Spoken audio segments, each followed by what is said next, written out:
Pandangan kita nak forum dekat masjid Pak ya, kita forum dekat Takmir Show ni bercakap tentang iktikaf Dr. Zarudin kan. Kan biasanya kita bincang mesti di masjid. Habis tu bila dah PKP ni nak iktikaf di macam mana? Dan apa pula amalan sunnah paling terbaik yang perlu kita buat dalam kita menghidupkan malam Al-Qadar? Bismillahirrahmanirrahim. Alhamdulillah pada semua dan juga pada Amin dan Ustaz Mak Usni.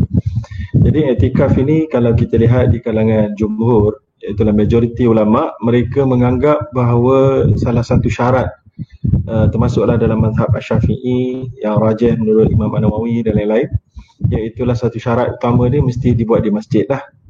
Jadi dengan dalil antaranya wala tubashiruhunna wa antum aakifuna fil masajid dalam suratul Baqarah kan, ayat 187, iaitulah jangan kamu bersama dengan isteri kamu dalam keadaan kamu beriktikaf di masjid. So perkataan iktikaf tu diikat dengan masjid. Sama juga macam antahir baitiya li-ta'ifin wal akifin, iaitu kamu membersihkan Masjidil Haram itu untuk orang bertawaf dan juga untuk beriktikaf. Jadi dia ikat dengan masjid. Ini menjadikan jumhur ulama mengatakan ianya di masjid sahaja.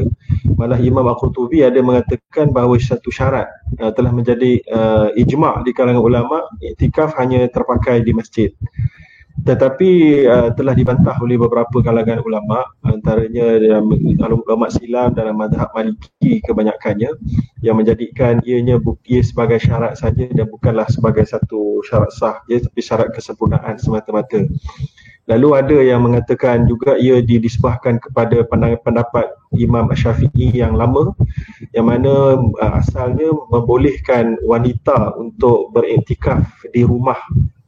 Bila wanita boleh beriktikaf di rumah kerana terdapatnya satu hadis yang lain yang menyatakan wanita tempat solat dia yang terbaik adalah di rumahnya, dan rumahnya tu di biliknya dan di tempat tidurnya, maka lebih sunyi daripada ramai, lebih baik untuk wanita. Lalu iktikaf begitu jugalah untuk wanita.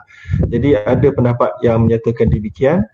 Kemudian pendapat itu apabila berlakunya COVID ni, masjid ditutup semua sekali, maka terdapatlah di kalangan ulama kontemporari yang mengkiaskan pendapat itu dengan keperluan zaman sekarang yang luar biasa. Lalu adalah antaranya Syekh Ali Quradari, Syekh Hasan Didu kan, dan ada beberapa yang lain yang mengatakan harus untuk lelaki juga untuk beriktikaf di rumah masing-masing.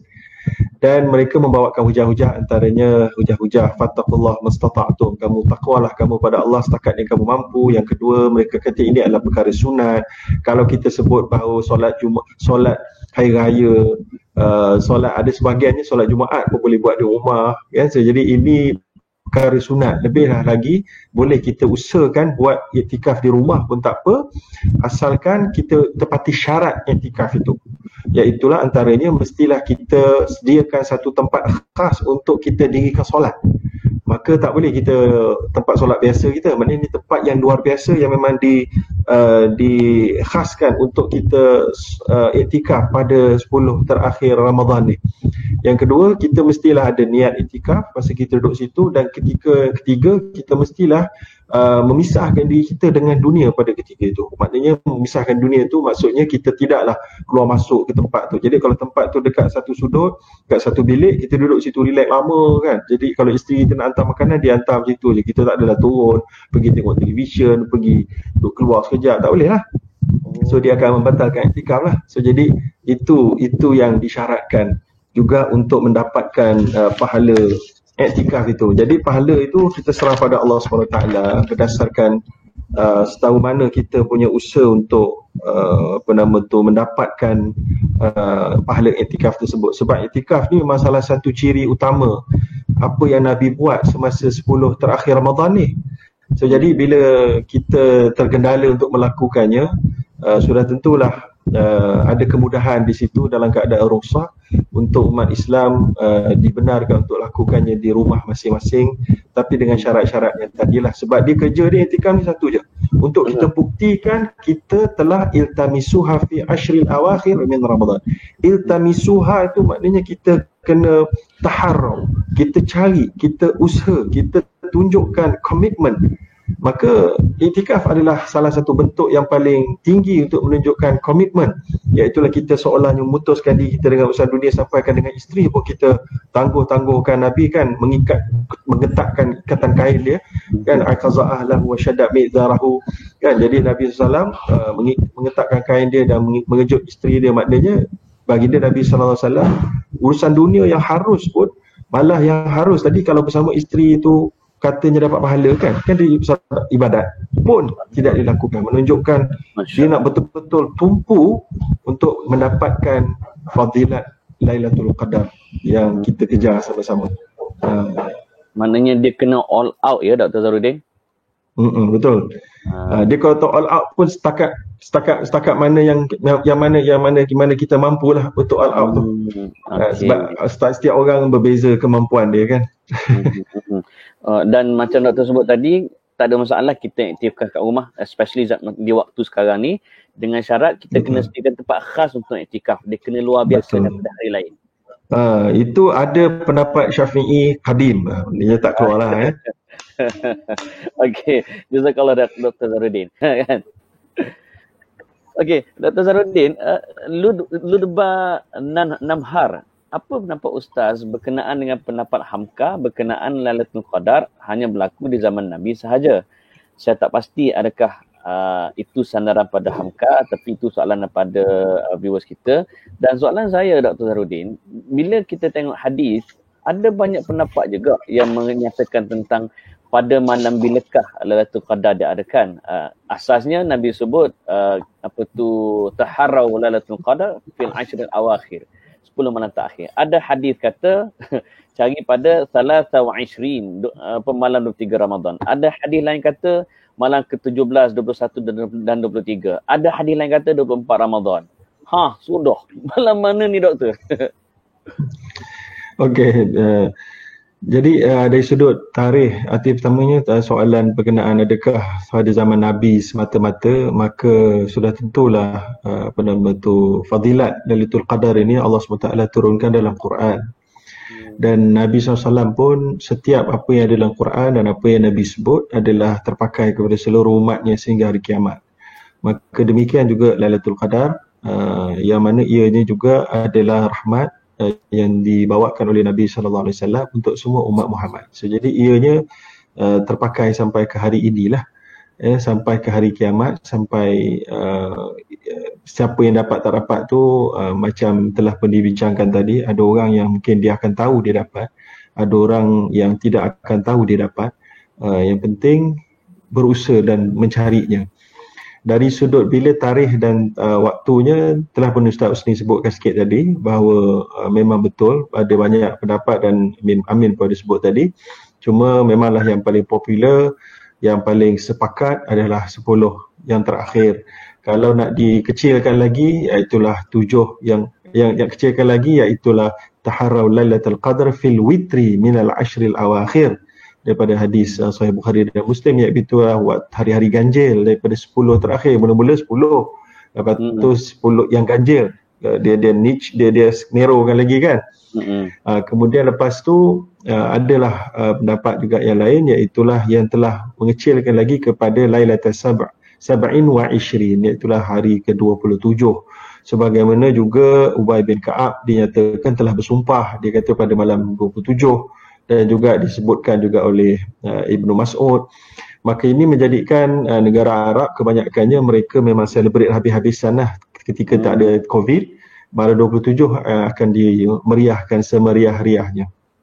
Ya.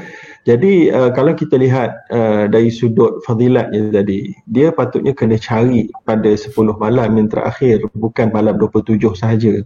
Maka kalau kita hanya menghidupkan malam 27 sahaja, maknanya kita ni tak cukup syarat dah nak dapat Lailatul Qadar.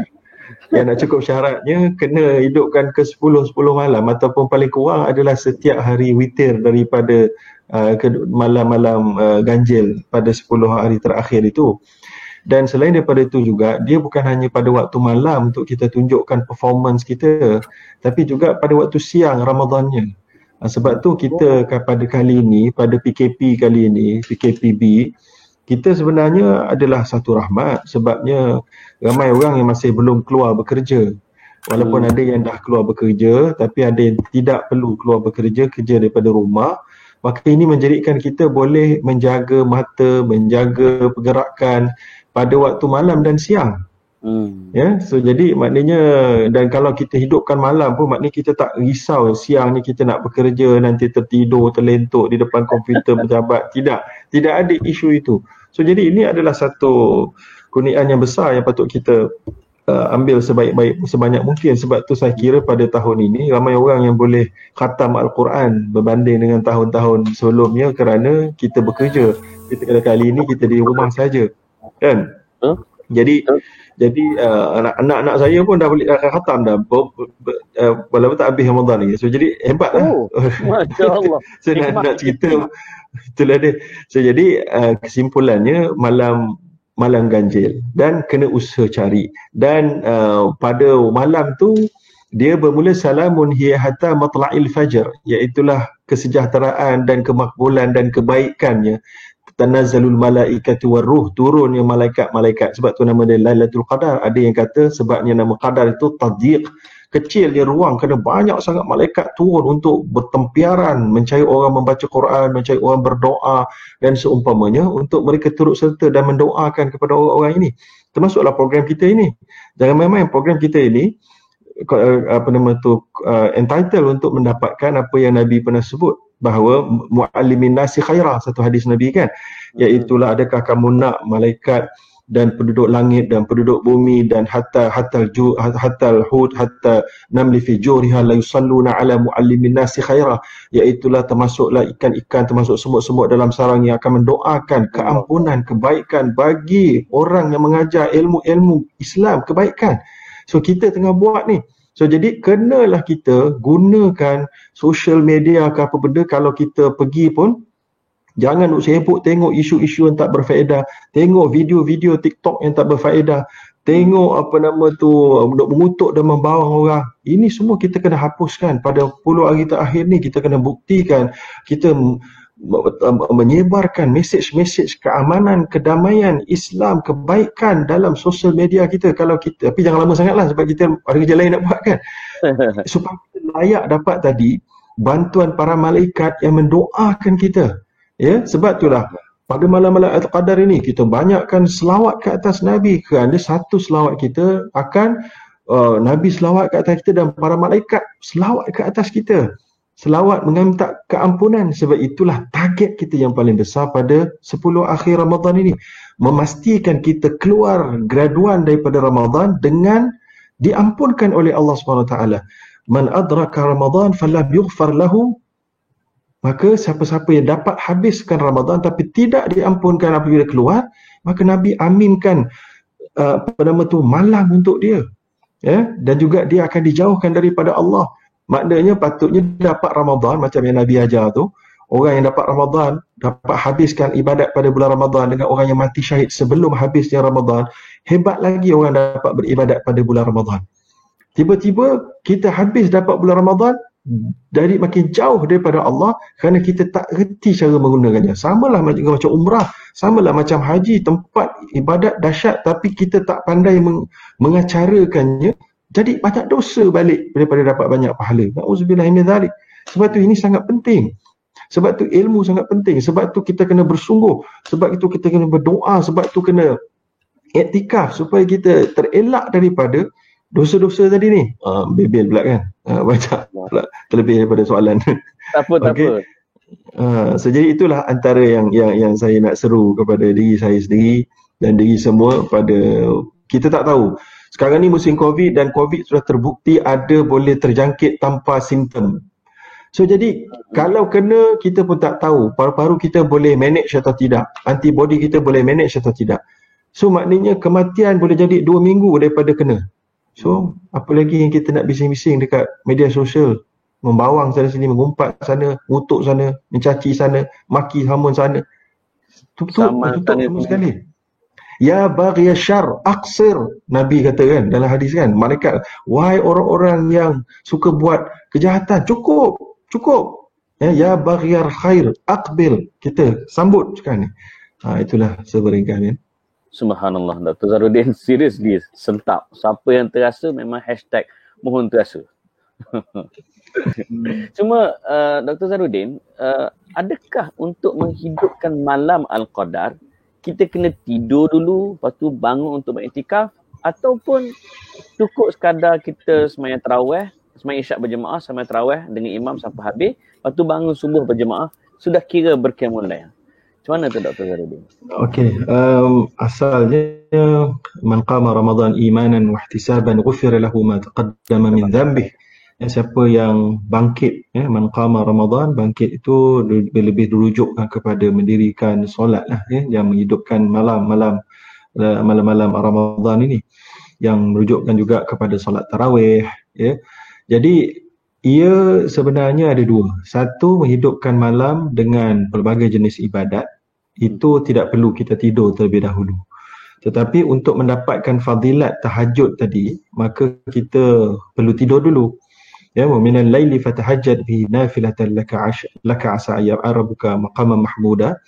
Iaitulah bagi orang yang mampu untuk tatajafa junubuhum anil madaji'i, iaitulah dia menjarakkan daripada lambung, daripada tempat tidur. Sebab nak bangun daripada tidur itu menahan kengantukan untuk menghadap Allah Subhanahu Wa Taala, dan kerana khaufan, takut, dan tama'an, dan juga nakkan kepada ganjaran kebaikan, itu adalah satu jihad yang besar, mujahadah yang tinggi. Maka atas sebab itulah diganjarkan oleh Allah SWT, nafilatan laka asa ayyab'athaka rabbuka maqaman mahmuda, Allah akan bangkitkan kamu di tempat yang mulia. Maka untuk dapatkan gandingan itu tadi, maknanya boleh kalau ada orang yang tengah insomnia kan, pada waktu KPKP ni ramai orang tak boleh tidur sebab dia tak ada aktiviti sangat, so dia susah nak tidur. So boleh je dia nak terus beribadat semua sehat, tapi biasanya orang kalau nak tidur dia baca Quran ngantuk lah kan, tak tahu sebab apa. Biasa jadinya dia boleh untuk terus beribadat, tapi untuk dapatkan fadilat tahajud tambahan tadi tu, yang dapatkan maqam mahmuda. Jadi itulah sebabnya kita perlukan tidur terlebih dahulu untuk menghadapi cabaran. Sebab Ramadan ni dia serba satu untuk mengajar kita, melatih kita, dan juga terus praktis untuk menahan dan mengawal benda-benda harus. Sebab itulah taqwa.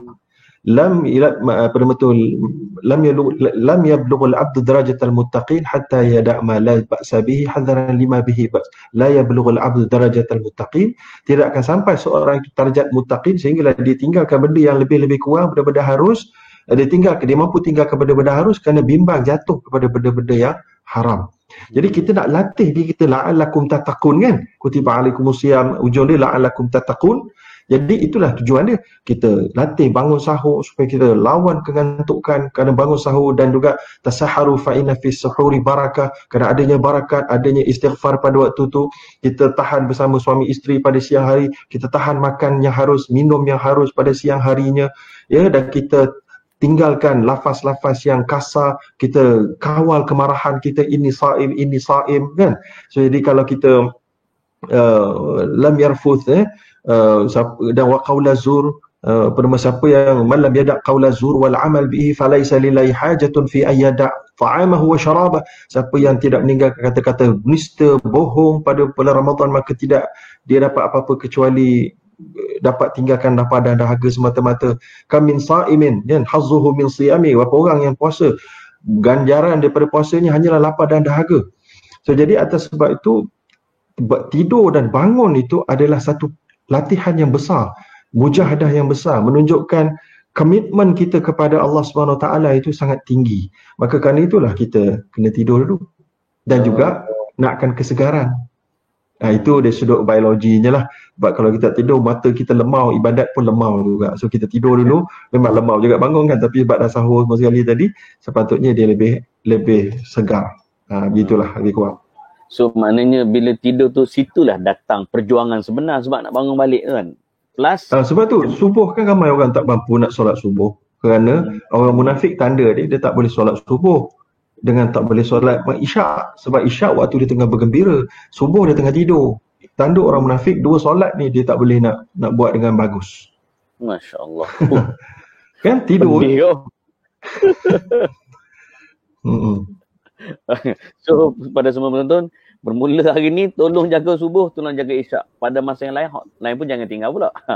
Okey, Dr. Zarudin, ada juga penonton kita yang saya kira ini curah rasa hati.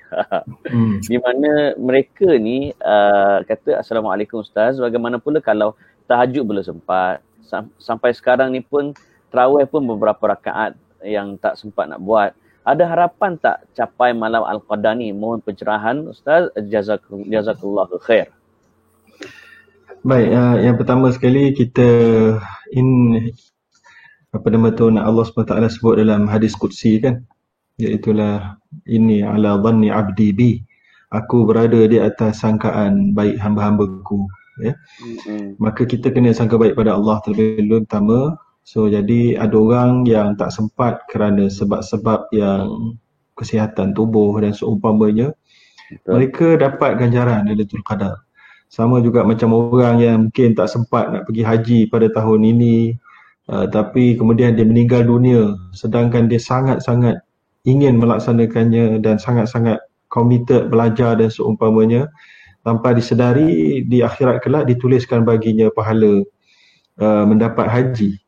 Kita tak tahu dia keluasan rahmat Allah Subhanahu Wa Taala. Cuma apa yang perlu kita faham, bahawa kita kena tunjukkan satu perbezaan pada bulan Ramadan akhir ini dengan waktu-waktu yang lain. Ia akan dilihat oleh Allah Subhanahu Wa Taala, dan kalau kita berdoa, doa dengan sungguh-sungguh.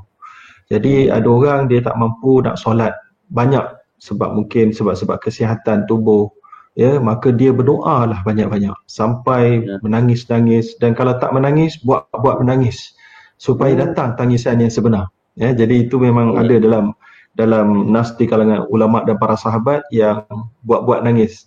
Tatabaka, ya, kamu buat menangis untuk mendapatkan rasa itu sekaligus. Jadi begitu juga untuk rasakan penyesalan tadi tu. Jadi ada orang dia tak boleh dah rasa menyesal. Jadi dia kena bawakanlah dalam pemikiran dia dosa-dosa dia.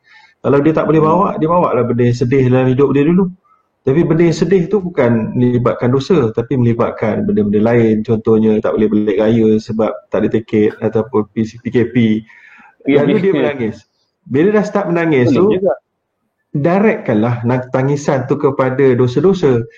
Jadi kita nak buka kunci kita ni rasa penyesalan, rasa sedih tu, itu kita bawakan supaya air mata itu akan menjadi apa yang Nabi sebut, dua mata yang tidak akan ainan tamasah menar, iaitulah ainun batat tahrusu fi sabilillah, mata yang berjaga kerana jalan Allah, dan mata yang menangisi dan menyesal dosa-dosanya.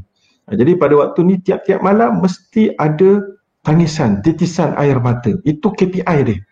Walaupun solat tadi tak cukup kerana letih sangat, anak ni jadi 4 rakaat, lepas tu dah kantoi dah, lepas tu anak dah keluar kabut semua sekali, maka tak sempat buat, lepas tu dah sahur tak sempat, lepas tu tak apa, Allah SWT Maha mengetahui, ya. Jadi kita buat sebaik yang mampu, dan kemudian kita serahkan kepada Allah SWT, dan sama juga macam adab berdoa, wa antum muqinuna bil ijabah. Bila kamu doa, kamu yakin akan kemakbulan doa. So kita pun waktu ni iltamiskan Lailatul Qadar ni, kita cuba yakin kita dapat. Walaupun kita tak dapat tanda-tanda, tapi kita dapat. Tapi jangan tak dapat tanda pun kita rasa kita dapat terlebih-lebih sangat sampai beritahu kat Facebook, kan? So jadi macam Ustaz Usti sebut, itu satu kesalahan yang besar. Sebabnya kalau nak sebut dapat, you sebut lepas raya nanti, kan? Sebut ya aku dapat Lailatul Qadar semalam, lepas tu orang pun tak semangat dah nak cari sebab kamu kata dah dapat dah semalam, kan? So jadi satu kesalahan, padahal belum tentu lagi kamu dapat, kan? So jadi itu keadaan dia. So jadi banyak lagi kan kesimpulan tu ni, man. Dah 1 jam ni. Ya, forum perdana pun dah habis ni. Program sendiri macam mana? Okey, kalau saya boleh bagi kesimpulan saya lah, saya nak kongsikan. Sebelum Dr. Zarudin bagi kesimpulan, saya teringat Allahyarham Tok Guni Aziz dalam satu liqa bersama dengan para selebriti. Dia kata dia pernah tertinggal tahajud sekali dua dalam seumur hidup dia rasa susah hati. Maknanya Tok Guru melazimkan Qiyamul Lail. Barangkali latihan kita bertahajud dalam Al-Qadar ni supaya kita terbiasa juga walaupun dah habis Ramadan. Kesimpulannya Dr. Zarul. Ya, sudah tentu. Sebab itulah sahur tadi tu, manusia sebab dia nak makan, maka dia dapat kontrol dia punya ngantuk tu. Ya, tapi kalau dia hanya sekadar nak solat, dia mungkin susah nak bangun. Maka Allah punya rahmat, dia nak makan, so dia bolehlah. Sebab tu kalau kita sahur, kita jangan tidur lepas tu. Kita kena jadi wal mustaghfirina bil ashar, orang-orang yang beristighfar pada waktu-waktu sahur. Maka itu adalah penting untuk kita dapatkan fadilat Lailatul Qadar. Baik, jadi kesimpulan saya, walaupun saya panel kedua, ini pertama dia. Okey. So, jadi saya ada 7 perkara yang saya nak simpulkan untuk saya kongsikan dengan semua rakan-rakan dengan cepat dan pantas insya-Allah. Okey, yang pertama sekali, kita kena fokus apa yang paling kita mampu. Jadi kita mungkin tak mampu nak buat semua. Kita tak mampu nak solat tahajud berpuluh-puluh rakaat. Mungkin kita tak mampu nak baca Quran beratus-ratus muka surat pada malam ini. Maka kita mampukan, tumpukan pada satu terlebih dahulu pun cukup bagus. Kalau kita mampu sedekah banyak-banyak. Kalau kita mampu baca Quran tumpu habis-habis. Kalau ada orang kelebihan lain, dia sunat pun tambah, bagus. Tapi kalau kita nak buat semua benda, kita akan rasa sangat tak mampu nanti. So pilih 1 atau 2 untuk kita fokus pada malam Al-Qadar, pada malam-malam akhir, pada hari-hari akhir, dan tumpukan itu dahsyat-dahsyat. Yang kedua, ingat bahawa seperti kita sebut tadi, KPI kita keampunan Allah SWT. So kita kena fikirkan dosa. Kalau kita tak ada ilmu, kita tak tahu dosa. Dosa pahala hanya akan kita tahu bila kita ada ilmu. So jadi cari ilmu, tahulah mana dosa, mana pahala. Kita bimbang, ada orang dia baru belajar silat, dia rasa dia dah handal semacam. Rupa-rupanya serba sumbang. Ada orang yang terror silat, tapi sebab dia terror, dia rasa macam dia tak terror. Kan? So jadi orang yang handal akan rasa dia kurang handal, orang yang tak handal akan rasa dia sangat handal. So jadi kita bimbang, kita jadi manusia yang terlalai dan maghrur gitu. Jadi kesimpulan dia, kita mesti fikir kita banyak dosa. Jangan kita rasa kita tak banyak dosa lah. Fikir macam mari kita sahur, lepas tu baca Quran, lepas tu tak ada dosa, pahala tak dosa aku tahun ni ataupun hari ni. Jangan, itu ada masalah tu. Salah tu.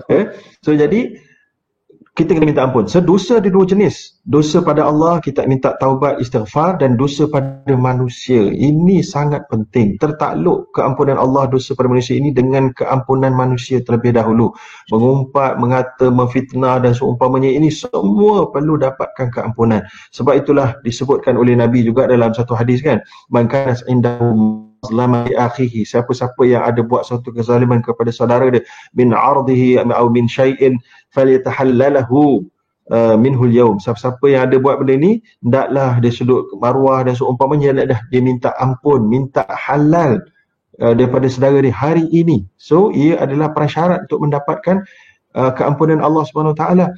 Jadi penghalang keampunan ni semua kita kena buang. Pada 10 terakhir ni, contoh macam kita dah sebut kat tadi, kita tengok TV, kita tengok internet, ada gambar-gambar, ada video-video, ada gambar-gambar yang tak bagus, ada edikan-edikan yang tak bagus. Tak pasal-pasal kita membuang faedah daripada menjadi orang yang bersungguh nak dapatkan malam Al-Qadar. So jadi kita kena puasa sekejap benda-benda tu, Netflix ke iFlix ke entah apa-apa lagi semua sekali ni kita puasakan dahulu. Kalau nak tengok pun tengoklah kartun-kartun saja, ya, ataupun sukan-sukan yang boleh ditengok yang sihat, ya. Baik, kemudian yang ketiga, iaitulah jangan sesama sekali lupakan fardu. Kononnya nak dapat Lailatul Qadar, buat pahala sunat banyak, tapi fardu buat lebih kurang, cincai. Kan Allah sebutlah hadis qudsi, ma taqarraba ilayya al-mutaqarribun bimithli ma aftaradtu alayhi wa la yazalu 'abdi yataqarrabu ilayya bin nawafil hatta uhibba. Hamba-hambaku sangat-sangatlah berusaha untuk menghampirkan diri kepadaku dengan pelbagai cara, antaranya mereka buat dulu benda fardu, dan tidak akan dapat mereka hampir selagi mana macam sebagaimana mereka lakukan perkara fardu. Maksudnya buat fardu cepat dapat hampir pada Allah, dan lepas tu bolehlah nawafil, iaitulah sunat. Jangan hanya tumpu yang sunat, ya, baca Quran sunat, solat tarawih sunat, tapi solat yang fardu kita buat cincai, lagi laju, ya, sebab kita nak tumpukan solat sunat. Maka ini adalah satu kesilapan, ya. Yang keempat, main dengan niat. Tu main tu salah kok bahasa saya tu, bukan main lah, maknanya kita gunakan niat dan azam. Sebab Nabi sebut niatul mu'min khairun min amali. Kadang-kadang niat seorang mukmin itu lebih baik daripada amalan dia. Dia niat, tapi niat tu bukan niat kosong. Nabi sebut, idza hamma ahadukum bihasanatin falam ya'mal kutibat lahu hasanah. Sesiapa yang berazam, ni niat dengan azam, dengan ada planning, bukan niat kosong. Okey, aku dapat pahala. Maknanya aku kata aku nak buat, kalau aku dapat ni aku nak besok ni aku nak keluar ni, aku nak buat gini-gini untuk buat pahala begini. Kan, jadi dah plan dah. Bila, di mana, cari tempatnya. Ya, sebabnya tak buat pun dituliskan. So maknanya niat aku nak hafal Quran balik ni lepas ni. Aku nak mengulang ni hafal surah-surah yang aku lupa.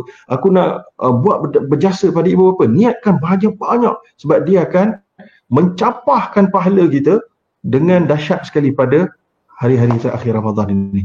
So gunakan niat punya power, ya, tapi dengan azam. Kemudian yang kelima, sedekah tadi dah disebutkan.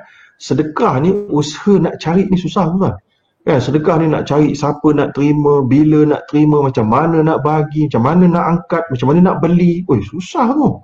Kan, saya dengan Ustaz Usni NGO ni, kita mursyid ni susah nak cari orang fakir miskin, nak cari yang betul.